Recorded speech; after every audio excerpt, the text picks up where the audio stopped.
प्रदेश सरकार ने unlock part 1 में आर्थिक गतिविधियों को सुचारू बनाने के लिए बस सेवा शुरू कर दी है और कर्फ्यू में ढील का समय रात 8 बजे तक कर दिया है। वहीं मंडी शहर की इंदिरा मार्केट व्यापार मंडल का कहना है कि कर्फ्यू का समय बढ़ाने और बस सेवाओं की शुरुआत करने के बावजूद भी ग्राहक नहीं आ रहे हैं। इसलिए इंदिरा मार्केट व्यापार मंडल ने दुकानों के खोलने और बंद करने का समय सारणी में बदलाव किया है। इंदिरा मार्केट व्यापार मंडल के प्रधान अशोक शर्मा ने कहा कि अनलॉक पार्ट 1 में 1 जून से सरकार के द्वारा रियायतें और ढील दी गई है, लेकिन इसके बावजूद बाजार में ग्राहक नहीं है। उन्होंने कहा कि कोविड-19 के चलते लोग बाजार में आने से कतरा रहे हैं, इसलिए इंदिरा मार्केट व्यापार मंडल ने यह निर्णय लिया है कि इंदिरा मार्केट में खाने पीने की दुकानें सुबह 6 बजे से शाम 6 बजे तक खुली रहेंगी और दूसरी जनरल दुकानें सुबह 10 बजे से शाम 6 बजे तक खुली रहेंगी और रविवार को इंदिरा मार्केट बंद रहेगी। सरकार द्वारा जो रियायतें और डील दी जा रही है इसमें टाइमिंग्स को कोरोना के लेके, इसके बारे में मैं सरकार का स्वागत करता हूं। लेकिन हम लोगों ने जो व्यापार मंडल इंदिरा मार्केट का है ये देखा है और ये पाया है कि ग्राहक बाज़ार में नहीं है, लोग बाज़ार आने में भी बहुत डर रहे हैं। तो इसलिए हम लोगों ने ये फैसला किया है कि अब जो दुकानें इंदिरा मार्केट की खुलेंगी वो सुबह जो खाने पीने वाली दुकानें हैं वो सुबह 6 बजे से लेकर शाम के 6:30 बजे तक रहेंगी और जो दूसरी जनरल शॉप्स हैं वो 10 से लेकर 6:30 बजे तक हम हर हफ्ते ओपन रखेंगे, संडे बंद रहेगा। तो ये फैसला हमने सर्वसम्मति से लिया है और ये पिछले कल से लागू हो गया है। इंदिरा मार्केट ने 10 बजे से लेकर 6:30 बजे दुकानें बंद करने का, खोलने और बंद करने का निर्णय लिया। उसका मेजर कारण जो वो ये है कि जो बसें अब गवर्नमेंट ने चलाई हैं वो खाली दौड़ रही हैं। अगर कोई किसी में आ भी रहा है तो सवारियाँ 3-4 सवारियाँ आ रही हैं, जिससे कस्टमर जो है अभी गांव में या बाजार में जो नहीं आ रहा है, क्योंकि अभी भय का वातावरण है, क्योंकि आए दिन सूचना मिलती है कि जोगिंदर नगर में केस आ गया या सुंदर नगर में आ गया। इसीलिए हम अपनी सुरक्षा के कारण हमने ये निर्णय लिया है। इंदिरा मार्केट व्यापार मंडल के पूर्व प्रधान लक्ष्मेंद्र गुलेरिया ने कहा कि प्रदेश सरकार के द्वारा अनलॉक पार्ट 1 में जो रियायतें और कर्फ्यू में ढील दी गई है उसका वे स्वागत करते हैं और इंदिरा मार्केट व्यापार मंडल के द्वारा जर्नल हाउस बुलाया जाना चाहिए और जर्नल हाउस में सभी दुकानदारों की सहमति से मार्केट की दुकानें खोलने और बंद करने का समय निर्धारित किया जाना चाहिए। उन्होंने कहा कि 99% व्यापारी वर्ग आज बड़े संकट की घड़ी से गुजर रहा है और इंदिरा मार्केट व्यापार मंडल के व्यापारियों को भी लॉकडाउन के दौरान काफी नुकसान झेलना पड़ा।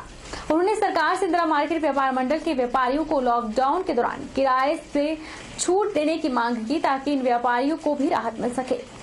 केंद्र सरकार को धन्यवाद करते हैं, लेकिन रोज हमारी जो समय सारणी बदली जा रही है।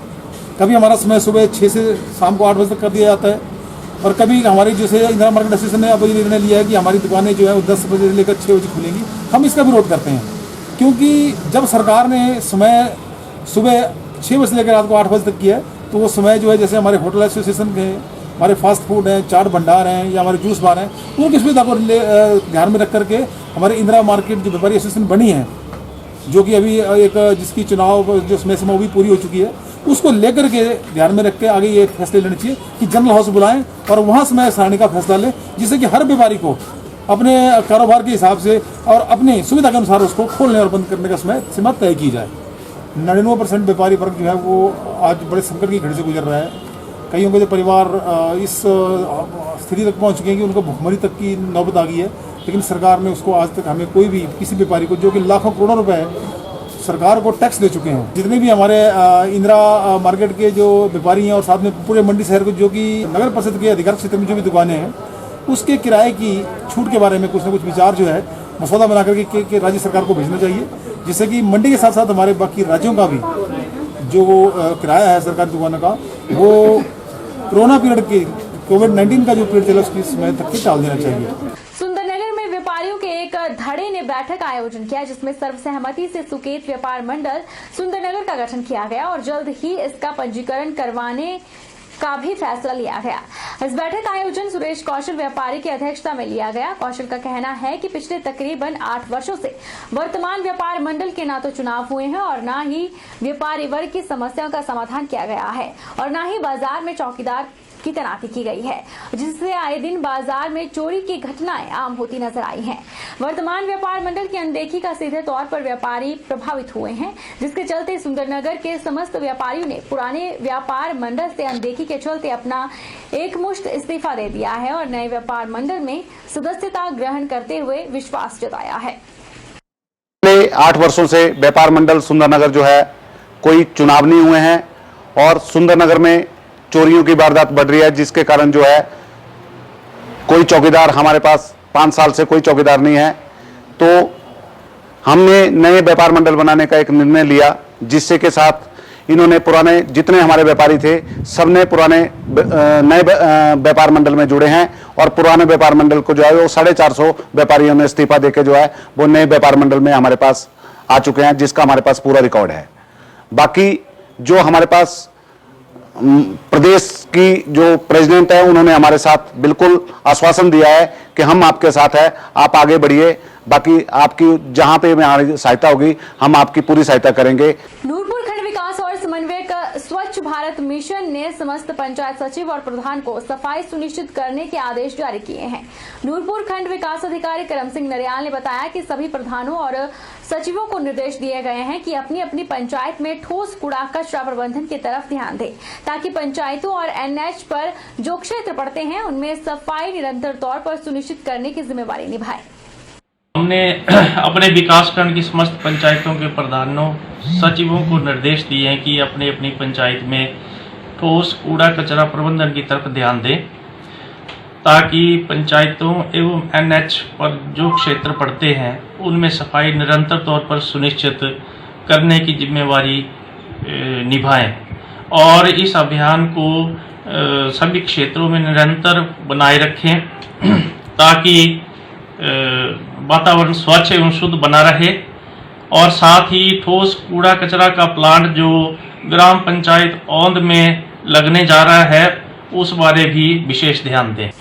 अनुबंध कर्मचारियों के लिए सरकार में आज तक कोई भी ठोस नीति नहीं बनाई है। अभी तक कर्मचारियों को आश्वासन के सिवा कुछ नहीं मिला। यह शब्द Himachal Pradesh AIDS control society के प्रदेश उपाध्यक्ष चंद्र मेहता ने पत्रकार वार्ता के दौरान कहे। उन्होंने कहा कि कर्मचारियों को काम करते हुए 20 वर्ष हो गए हैं, लेकिन उन्हें हक नहीं मिला।